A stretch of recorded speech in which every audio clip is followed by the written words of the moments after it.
Good evening. Welcome to the regular meeting of the Cumberland Fire Committee. Let me begin by our roll call. Commissioner Hayden. Present. Commissioner Hogan. Here. That's great, Hayden and Hogan together.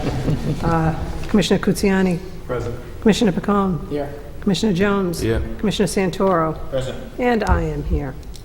I would next like to call attention to two people I would like for us to think about during our moment of silence and Pledge of Allegiance. First of all, I would like to offer for the Cumberland Fire Committee our sympathies to Captain David Donth from Central Falls family. Captain Donth succumbed to cancer recently. And we know that cancer in the fire service is a tremendous issue at this point in time. And we are losing firefighters at just an awful rate. So our condolences to Captain Donth's family, and also another tragedy that occurred last week. Firefighter Christopher Roy, who worked for Worcester Firefighter, was a line of duty death, and our thoughts go out to Christopher Roy's family at this time. If we could stand for a moment of silence and the Pledge of Allegiance.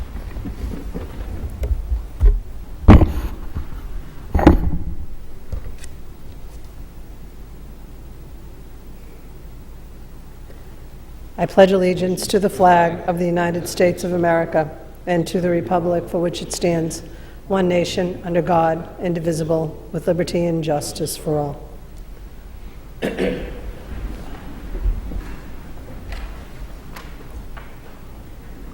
Do we have any general announcements? Anybody? Moving forward. Approval of the minutes from December 4th meeting. Is there a motion on the table? Motion to approve. Motion to approve by Commissioner Santoro. Is there a second?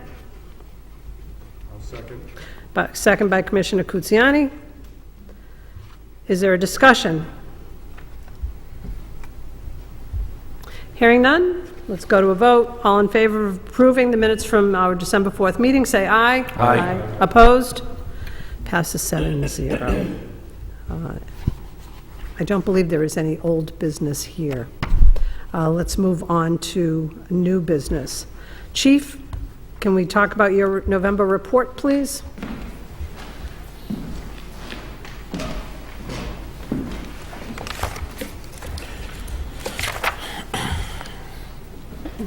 Good evening. As you can see, the breakdown shows a month of 408 response calls. We did have a slight increase in service calls for water in the basement with the amount of rain and the snowpack that we had. The water table was higher than normal for November, and we did have some residents in need of our services to assist them. The follow-up meeting with the town council on a procedural issue, and I know we're going to speak about that a little bit later, so I'll leave most of that for that discussion. That has been all set. The Diamond Hill Road, and for the next 10 to 12 days, we're going to have an impact on Mendon Road also, because at Mendon and 295, the big piece of ledge that's been exposed is going to be blasted out. And they've decided that instead of one big pop each day, they're going to do two smaller pops so that the neighborhood isn't as disrupted. What that means is twice a day, traffic stops on Mendon Road. So they're supposed to let us know when this is going to happen so that if we have a response, we can plan accordingly. Usually, it's only about a 5-minute interruption, but the way my luck goes, that's the 5 minutes I'm going to need somebody. That started today. So, do they have message boards stating when they will do the shutdown? No. That might be something that they should consider. By the way, Mendon Road's going to be closed at noontime for 10 minutes, find Yeah. alternate routes. Today, the first pop went at 9:30, and the second one went about 1:15. Mm-hmm. This is the one that Albion made? No, a little further up, the Planet Fitness Plaza. Yeah, Yeah. I'm sorry. Yeah. That's it, with it, yeah. Yeah, the construction fence is up, and if you go by, there's 2 excavators in there with plenty of blasting mats. So I have a lot of confidence in the company that's doing the blasting. I've never had an issue with this company at any of their sites. So the procedure is not a concern at all. It's just the time frame when they stop the traffic on Mendon Road, so. They do have those, the signs the state uses, they have, you know, the ones that they have on the wheels, Yeah, planned for 9:30, at 1:30, close, shut down, expect shutdown from 9 till 10 a.m. Commissioner Hogan, does that come under the police department or highway? I believe that they do have an officer on duty, well, not on duty, but there while they do blasting. Yeah. I don't know if you may be able to check with the traffic enforcement officer, Officer Forrest, he may be able to put out one of them portable, because it's only in the southbound lanes anyways. They don't, do they stop the northbound also? I believe they did They do? today, yeah. Yeah. I mean, you could check with Officer Forrest. Yeah. Because he can set up anything on that portable that he just takes out with his truck. What they indicated to me is they had Cumberland officers stopping the traffic on Mendon Road, and they were using their vehicles to block everybody into the plaza so that there would be nobody moving around during the blast. So, but I'll check into that with Officer Forrest and see. Right, that would just make sense. Yeah. So, and Effective the communication. best news that I've had,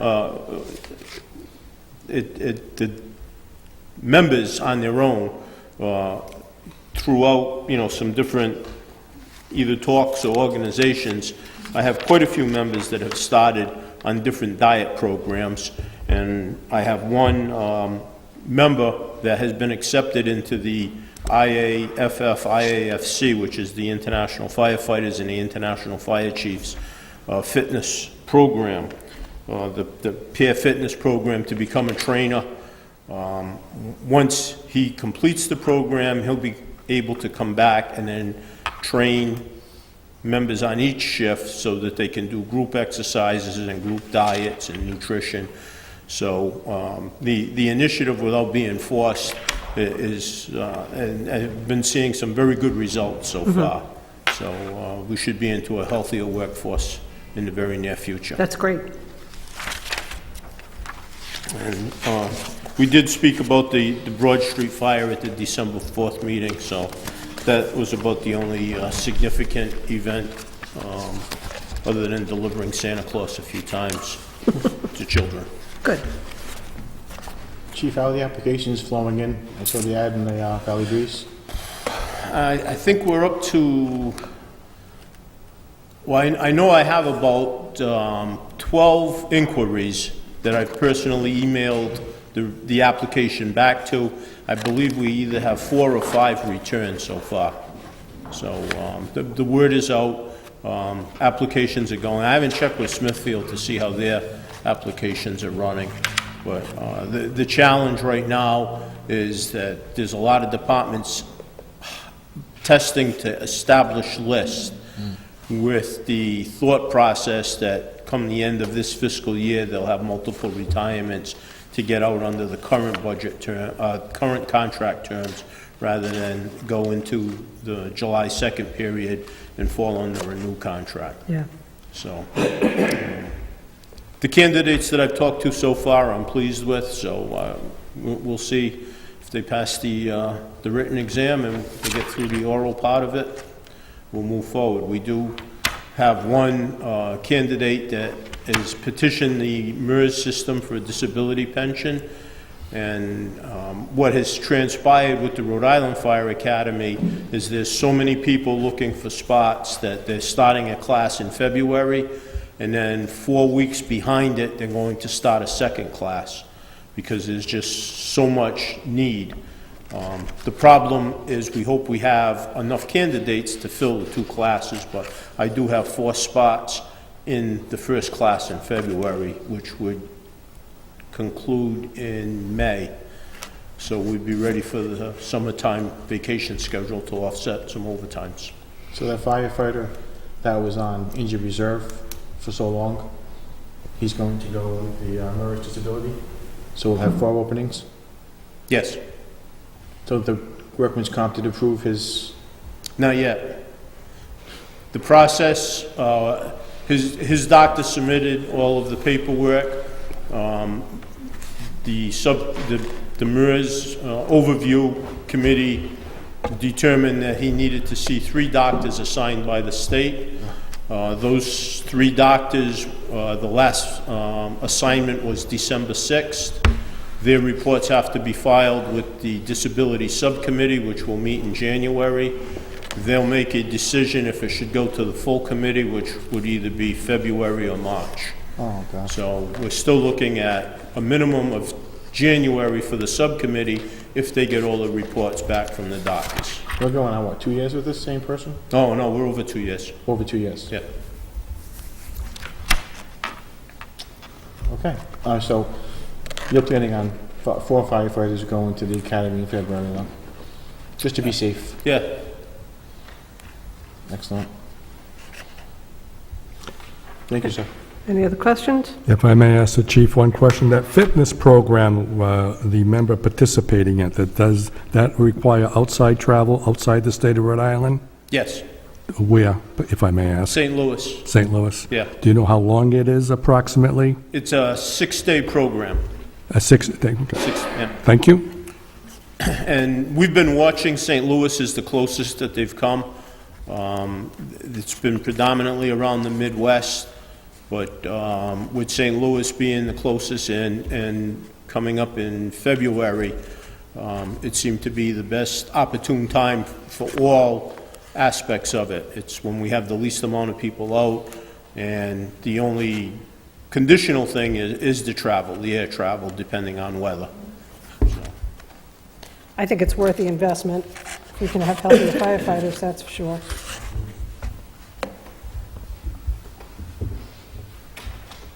Any further questions? Motion to accept the chief's report by Commissioner Santoro. Second by Commissioner Hogan. All in favor, any discussion? All in favor of accepting the chief's report, say aye. Aye. Opposed? Passes 7-0. All right, Diane. You're up.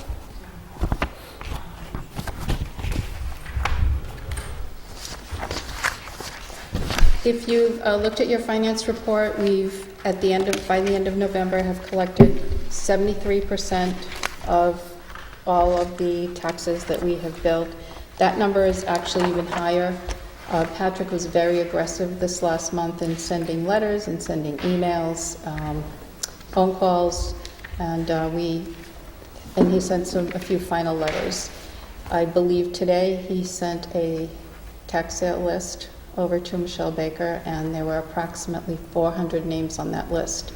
The list we sent last year was over 600. I was just going to say, over 600, wasn't We it? got that significantly lowered this year. He was able to devote a lot of time to collecting some taxes. And we really, from what I've heard from him, taxpayers were very happy to come in and pay. A lot of them had just forgotten to pay their bills, misplaced their bills, didn't get their bills. So I think that the aggressiveness has helped, and I think we're finally trying to get the money collected when it's supposed to be Right. collected. That's great news. Just get over to the income. Please tell Patrick, congratulations. I will, yes, I tell him all the time that he's doing a great job. We have collected overall 72% of our total income, projected income, and we're at 44% of our expenses. That number can seem high because we have another month to go before we hit the 6-month mark, but we do pay a couple of really big bills in July that are, it's an annual bill, a one-time only, so that sends that number a little higher than it actually should be. So I think we're pretty much on track. for our expenses right now, at this point. Okay, good. Does anybody have any questions? Diane, I just have one, excuse me, either you or maybe Kelly can answer this. On page 5, I think it's 5, do we have an outside attorney that we're dealing with collective bargaining stuff? And Yes. what does it entail? So, just so I know what I'm answering, page 5, what is it, the check register? Timothy Bliss, attorney at law, legal CBA, it says. Commissioners report. Okay, yes, so, the district engaged Vincent Regasta and Tim Bliss, probably a few years ago, and they have continued to provide labor-related, services. So I try to do as much as I can, because my rate is not much lower. They provide a very good rate. Tim's at $175 an hour, and Vin is $200 an hour. Those are very good rates for that type of expertise. But if we have, for example, we've had some arbitration issues, they get involved once they have to, and that comes out of the CBA budget line item. If I have specific personnel issues that I don't feel all that comfortable with, we call them and just get their input, usually like an hour or so of their time, just to make sure that we're on the right track with what we're doing personnel-wise. I actually was thinking about this on the way. When we go into executive session, we're going to talk a little bit more about them, and there might be a new resolution coming soon. Thank you.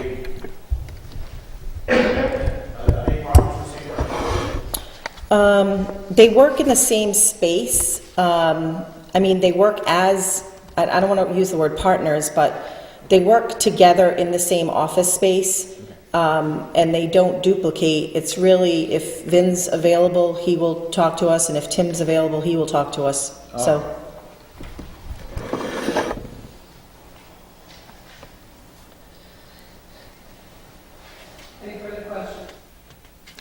Any further questions on the finance report? Excellent as usual, Diane. Is there a motion on the table to accept? Motion to accept? Motion to accept by Commissioner Santoro. Is there a second?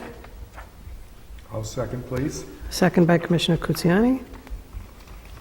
All in favor of accepting the finance report, say aye. Aye. Oppose? Passes 7-0. Okay. If you look on the back page, you notice that there is the draft for the meeting dates. And I just want to bring your attention to September 26, 2019. Monday? It's a Tuesday, our regular Tuesday meeting. That is the week that I am actively involved in a conference for work, and generally we are there the 26th and 27th, or the Tuesday and Wednesday, which means last year and the year before that, we have moved that to the Thursday, which would be the 28th. So that's the only date that, and I can check on that and find out what date that will actually be. Madam Chair, Yes. the 16th of December, I mean, it just seems a little early. Is that a little early? Just because of Christmas, right? Right. I just wanted to Yes. bring that to your attention. Just like we're doing the 17th here, yeah. Mm-hmm. Okay. So you want a motion to change 26 to 28? I don't, because I need to confirm the dates of the conference. Okay. So this is just want to put this to old business next month? We can move this to next month, but we'll be meeting on January 22nd. But we also have a meeting scheduled on the 12th, on Saturday, at the library, in the community house, I believe it is, at 9:30. So we can actually attend to this if we need to. Whatever you want. Madam Chair, again, just because of open meetings laws, I would ask that you approve this agenda and then amend it, I'm sorry, the agenda dates, and then amend it in January, because this needs to be posted by the end of the year. Good point. You're right. Okay. Motion to accept? Motion to accept the meeting dates by Commissioner Santoro.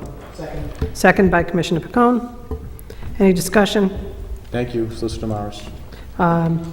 Hearing none, let's go to a vote. All in favor of the approval of the 2019 meeting date, say aye. Aye. Opposed? Okay, passes 7-0. Thank you. All right. Chief, I think this is your explanation.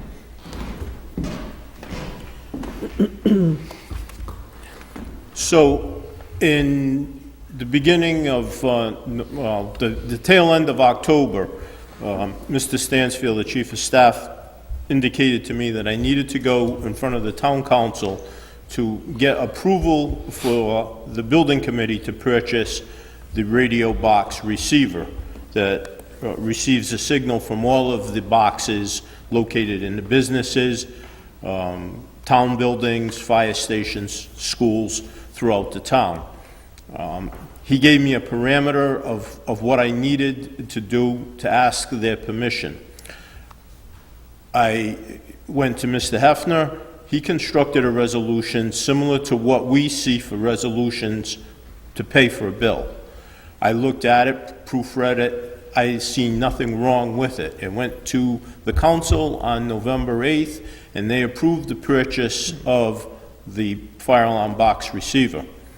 The story went into the newspaper. Some of the building committee people were a little taken aback because what I was supposed to ask for was just permission from the town council that this would be an accepted procedure for the building committee to approve, and then once the building committee voted to purchase it, it would go back to the town council. So in December,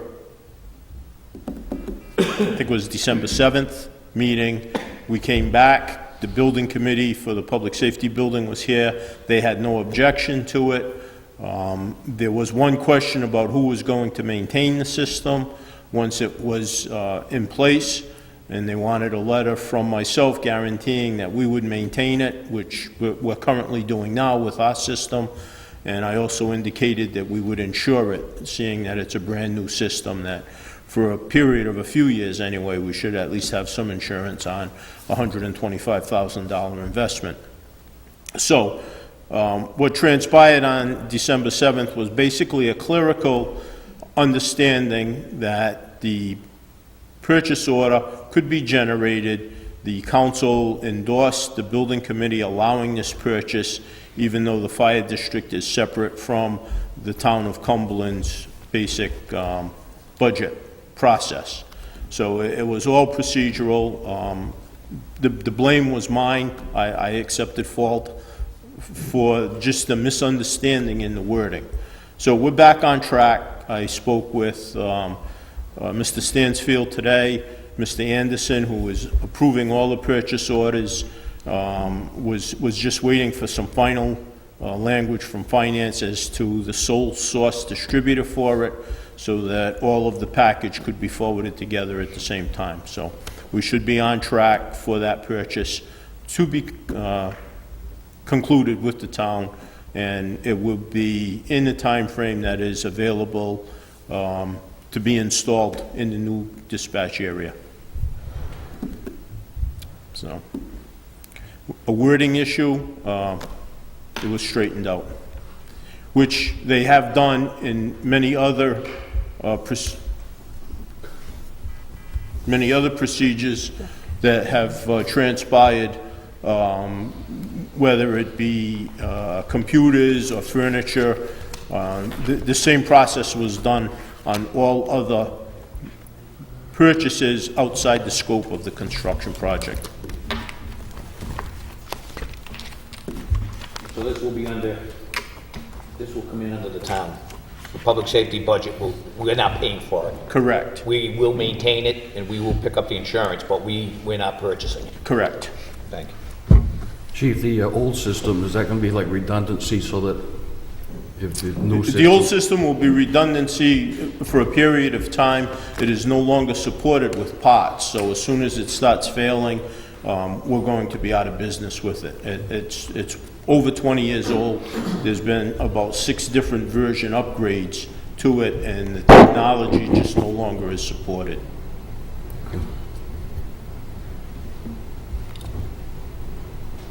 Any further questions? Madam Chairman, I just wanted to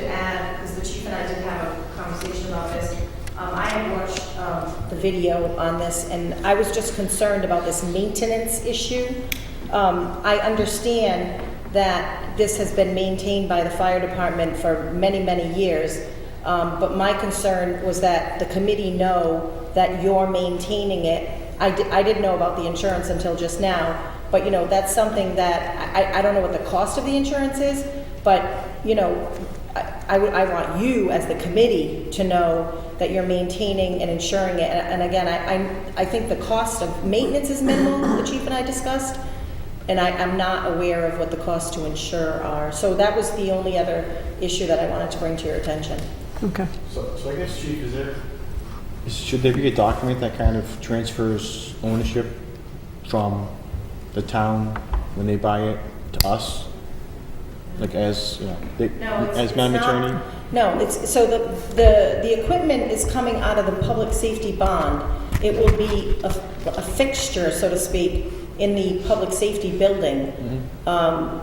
My concern was just that the committee understand, and you have been paying for it all these years, the maintenance and the insurance, but I wanted, because this came up, I wanted you to understand that there's obviously a cost associated with that, and I just wanted the chief to bring that to your attention. That's the question. So it sounds like it's semantics, but it sounds like, so if a catastrophic failure happens to a $100,000 box, and I've seen these, my limited experiences in Dana, you've seen them, they're very sophisticated. 120, this is a, you know, extremely complex system, 120, and changeover, obviously, Chief, you know how complex this is going to be.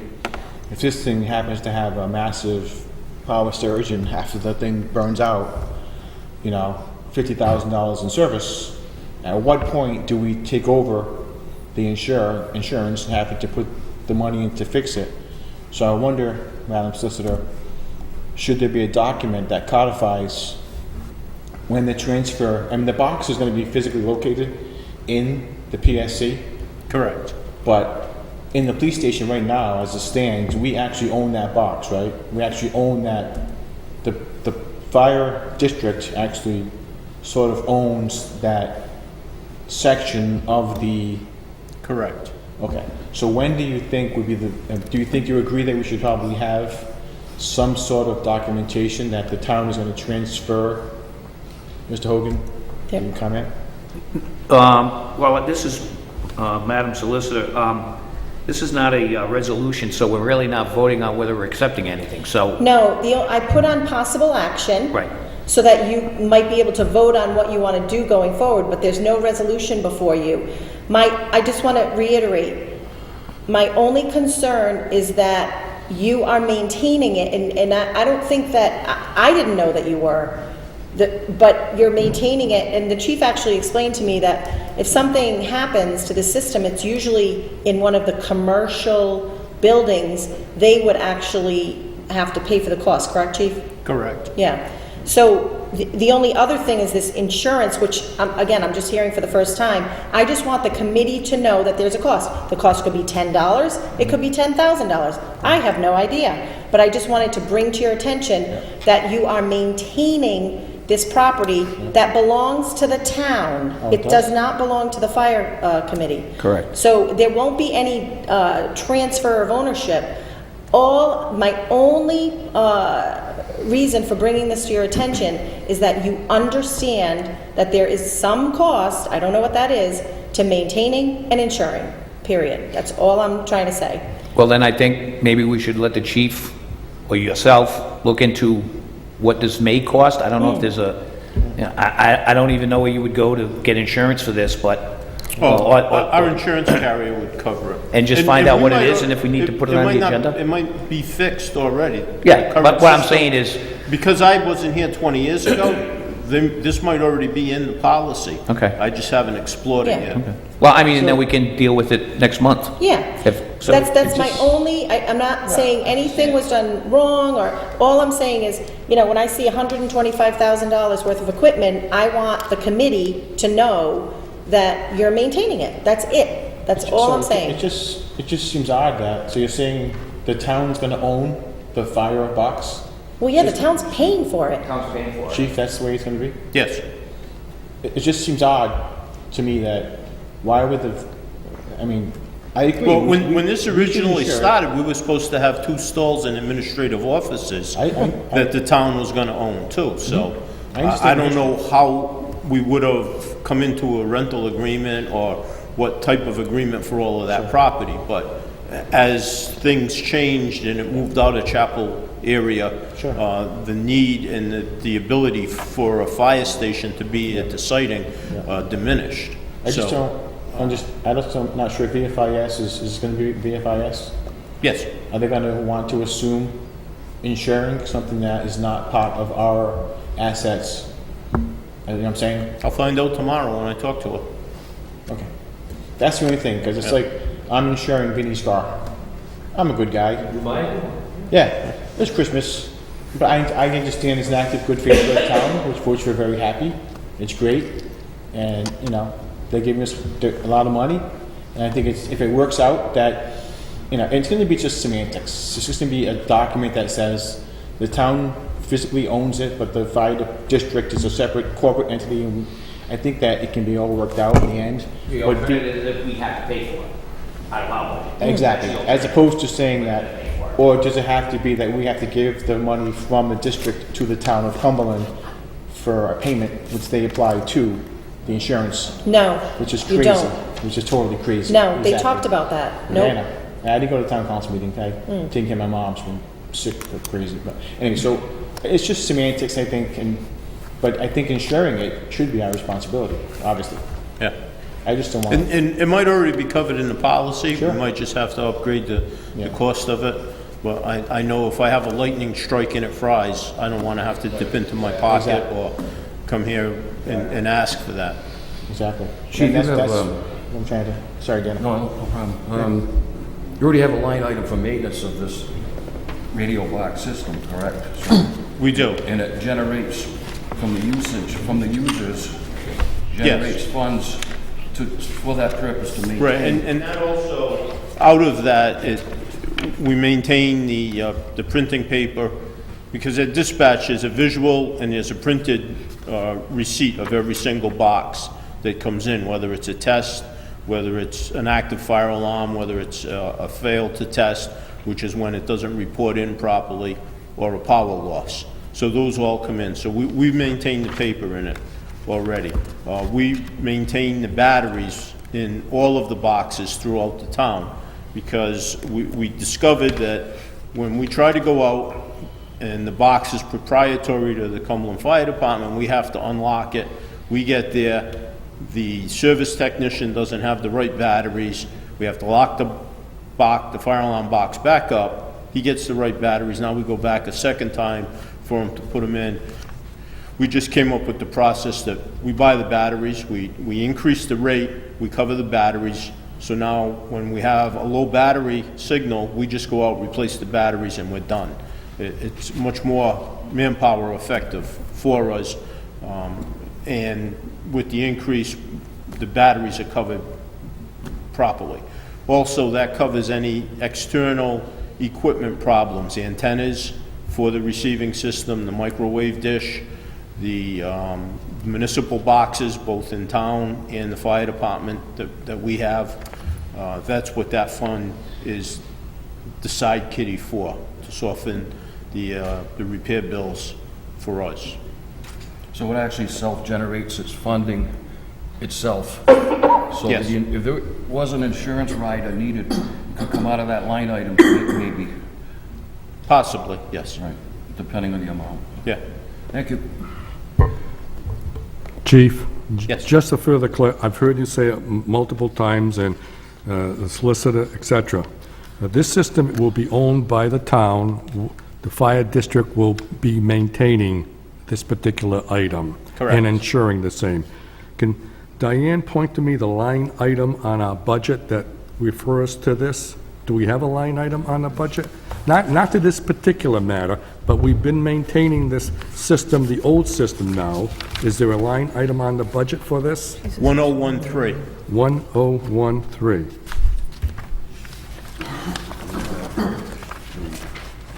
Yep.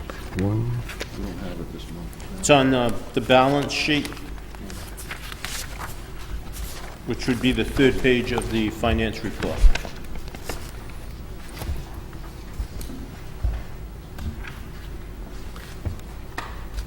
You mean the trial 120,000. balance? Nope, balance sheet. This page, Fire alarm maintenance, 1013. page, yeah, page 1 of 3. 2 pages after this. Where the hell is it? 2 pages after this. 1013 is right at the top. Like 120,000. 120,000. 3. You have the light over here. You're in the dark. I still don't see it, sorry. 10, Fourth page from the back. Here, Phil. That's easier. Phil, here we go. well, I've got the same thing that you do, I Well, think. I circled it for you. Oh, I'm sorry. Okay. Okay, Navigant Fire Alarm, I assume stands for maintenance. So that's been a standard cost now for some years, or at least some costs. Yes. Okay, and this is what we're going to be, do you anticipate this will be the maintenance cost for the new system? Probably, hopefully, Not that much, no. not that much lower? I mean, right now, we're just paying on an hourly basis as we need the technician in. And even with the old system, I don't think we've generated a bill over $1,200. I'm not asking for a guarantee, I know it's an estimate, I'm just No, I curious. can't give you a guarantee because the way my luck runs. I You see, never know. As soon as I say something positive, it's gonna go the other way.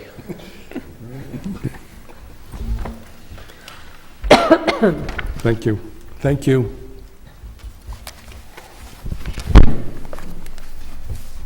Any further questions?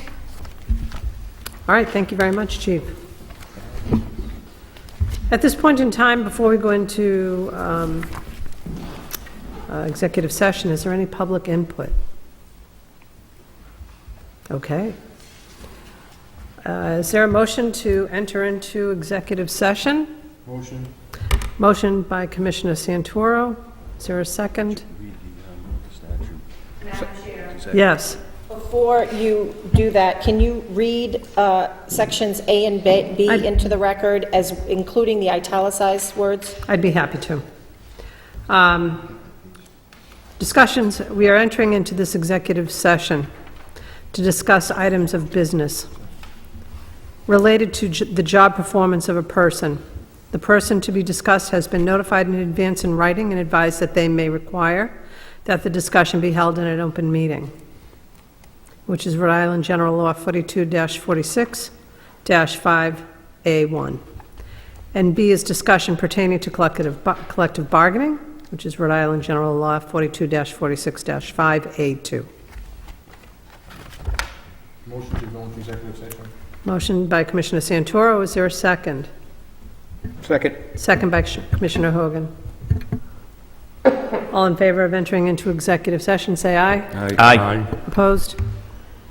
Passes 7-0.